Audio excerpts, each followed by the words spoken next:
விக்ரம் நல்லா பண்ணாருப்பா. சூப்பராக இருந்ததுப்பா. ஐயோ போர் அடிக்கிறனால எப்படி போர் அடிக்கிற மாதிரி சந்தோஷமாக இருக்குப்பா. ரொம்ப சந்தோஷமாக இருக்கு. எல்லா படத்தோட சூப்பராக இருக்கு. என்னப்பா மியூசிக் சூப்பராக இருக்குப்பா. இந்த படத்தில் பார்த்தவங்க சொல்கிறாங்க படம் பேசுறது கொஞ்சம் புரியல அப்படின்னு. ஏன் புரியலப்பா? புரியாதவங்களுக்கு கூட புரியும்பா. இது என்ன கருத்து சொல்ல வர்றாங்க? என்ன கருத்து? நல்ல கருத்தாக சொல்லியிருக்கிறான்பா. ஏழைங்களை பற்றி சொல்லியிருக்கேன், நம்மளை பற்றி. இந்த கருத்து சமுதாயத்தில் எந்த மாதிரி இம்பாக்ட்? நல்ல இம்பாக்ட் தான்ப்பா. இந்த படம் நடிச்சதுல உங்கள் பாப்பா எப்படி இருக்குது? எங்கள் பாப்பா சூப்பராக நடிச்சிருக்கு.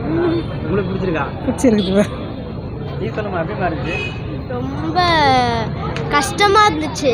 பட் அங்கே இருக்கும்போது சும்மா நார்மலாக பண்ணுற மாதிரி தான் இருந்துச்சு. பட் இங்கே வந்து பார்த்தா அப்படியே ஒரு மாதிரி பெருசாக இருக்கிற மாதிரி இருக்கு. நடிக்கும்போது கஷ்டமாக இருந்ததா? ஜாலியாக தான் இருந்துச்சு நடிக்கும். இங்கே வந்து பார்க்கும்போது ஒரு மாதிரி கஷ்டமாக இருக்கிற மாதிரி இருக்குது. ஆனால் அங்கெல்லாம் ஜாலியாக தான் பண்ணோம் நாங்கள் ஷூட்டிங்கும். ஒரு டைரக்டர் ரஞ்சித் சொல்லும்போது திட்டுவாரா?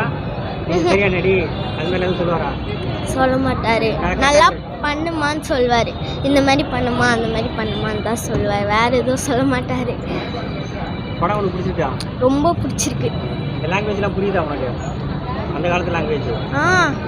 விக்ரம் மக்கள்லாம் எப்படி பேசுனாரா அவன்கிட்ட? ஜாலியாக இருப்பார் அவர். செம்ம ஜாலி கேரக்டர். பார்வதி அம்மா கூட நல்லா ஜாலியாக இருப்பாங்க. அவங்க எல்லாரும் நார்மல் பர்சன் கிட்ட பேசுகிற மாதிரி தான் பேசுவாங்க. அப்படி இப்படிலாம் பார்க்க மாட்டாங்க. ஜாலியாக. தேங்க்ஸ்.